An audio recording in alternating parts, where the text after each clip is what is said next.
Welcome to the Pencil Bob channel. I hope you enjoy my stories. Please like and subscribe, and hit that notification icon so you never miss out. Now on with the stories. Finally gave my HOA a dance party.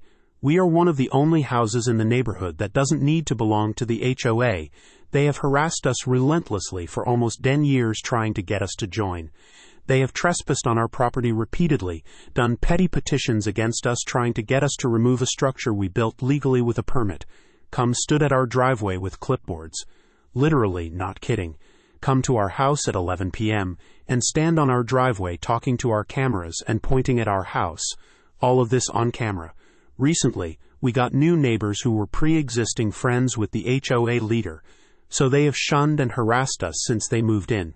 Recently, they started to escalate, where the husband, who is a drunk, carries beer around in his hand from 5 p.m. to midnight, has been coming around our house at night around 10:30 p.m. and 11:30 p.m. every night, standing at the foot of our driveway, talking and pointing to our security cameras.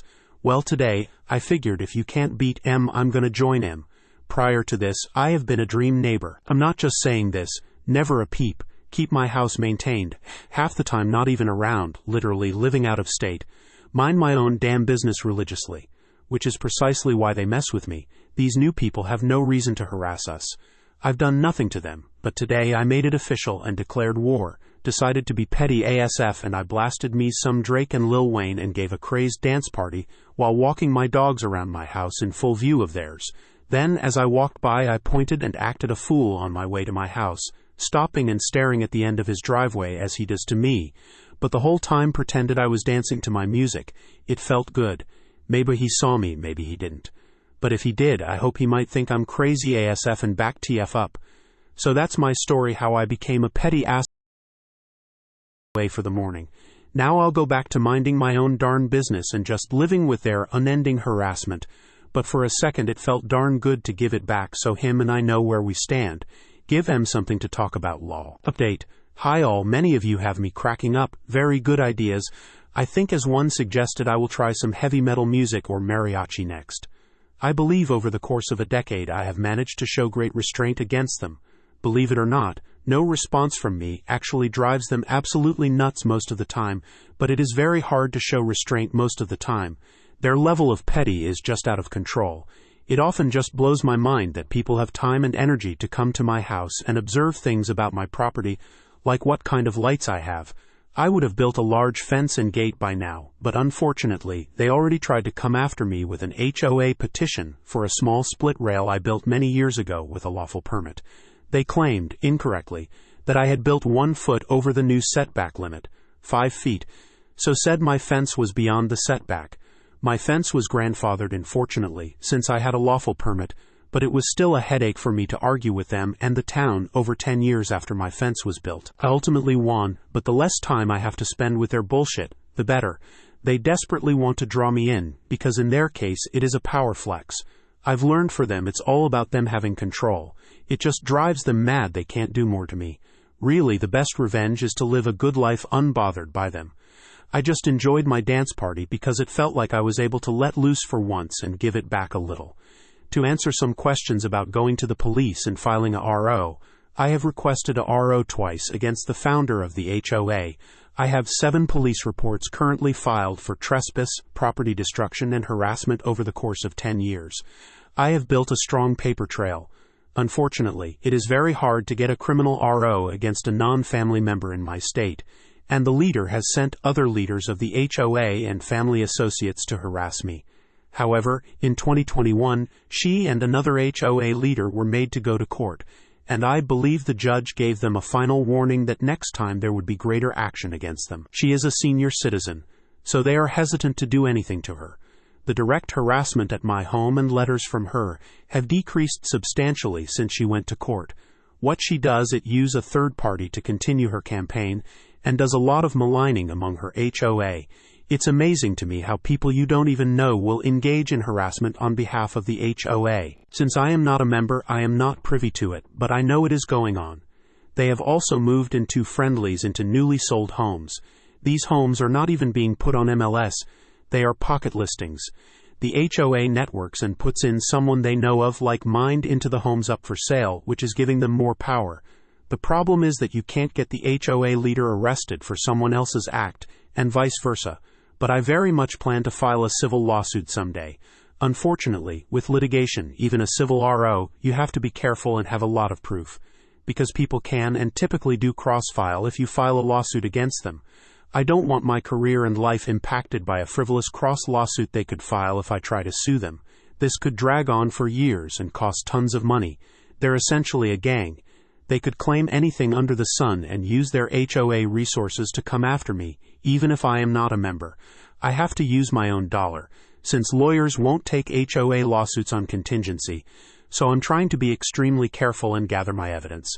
I'm almost there. Someone asked why I am watching my neighbors on my cameras.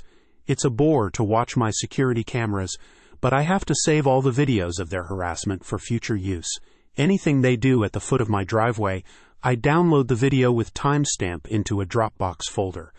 I get updates from Ring and Arlo when there are events. I could potentially take action on several of the videos I have already, but I think having a lot of evidence and a long history is the best way to go. I want to make sure I have so much proof it is an open and closed case and they have to settle.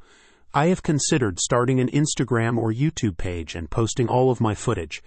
I am pretty certain some of it could go viral, but I think they would probably try to sue me, so I have to consult with a lawyer before I do that to see what my legal liability could be.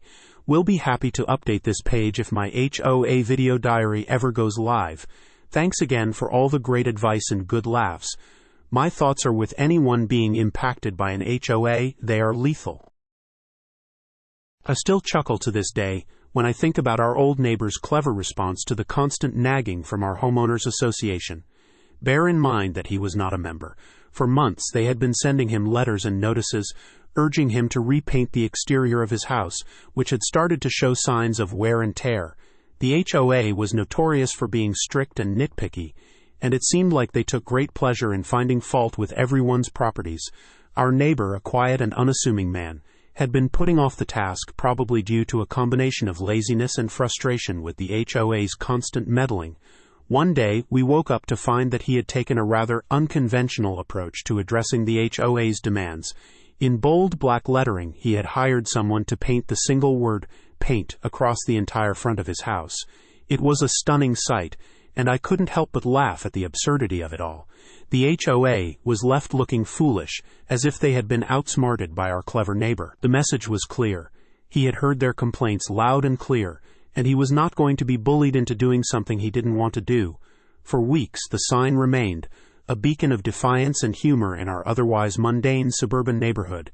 Eventually, the HOA backed down, and our neighbor finally did repaint his house, but not before he had made his point in a way that none of us would ever forget. When we first bought our place, the front door was a vibrant, eye-catching purple.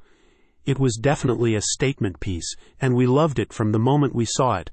But as we were moving in, our new neighbors came over to introduce themselves and welcome us to the neighborhood. They were friendly and chatty, but as they were chatting, they couldn't help but comment on the door. "You know, you should really consider painting that door a more respectable color," they said, trying to be helpful but also a bit judgmental. My husband, never one to back down from a challenge, smiled and said, "Oh, we bought the house for the door. The rest of the house is just a bonus." I could see the look of surprise on our neighbors' faces, but they quickly recovered and laughed it off. I think they were a bit taken aback by my husband's response, but it was clear that we weren't going to be swayed by their opinion. And besides, we loved the door just the way it was. Fast forward about 18 months and the door is still a beautiful shade of purple. It's become a bit of a landmark in the neighborhood, and people often comment on it when they walk by. Of course, with the wear and tear of daily use, the door has started to show its age. We've noticed some water damage, and we know that eventually we'll need to replace it. But when we do, you can bet that the new door will be just as purple as the old one. We've grown attached to it, and it's become a part of our home's personality. Besides, as my husband said, we bought the house for the door, and we're not about to change it now. I would rather eat a jean jacket piece by piece than live in a HOA neighborhood again. There was this group of old busybody ladies who were on the board of the HOA and had too much time on their hands, apparently. The first issue I had was I was on my second-floor balcony on the backside of the townhome, and I caught one of the ladies going through my kids' toys on back porch underneath. I yelled, "Can I help you?" She didn't see me up there at first, and her face was beet red and just left. We had a neighbor that forgot to move their waste bins, and the garage door got messed up bad. One side of the garage door was stuck lifted up higher and all bent up. On move-out day, one of the ladies was walking down the sidewalk near our place. At the time, we were moving furniture out to the truck, and she made a remark towards me as I was moving stuff out saying, "You know you have to fix that garage door." I say, "Oh really, because this isn't even my place." She didn't say shit or even apologize. Those old birds can go to hell.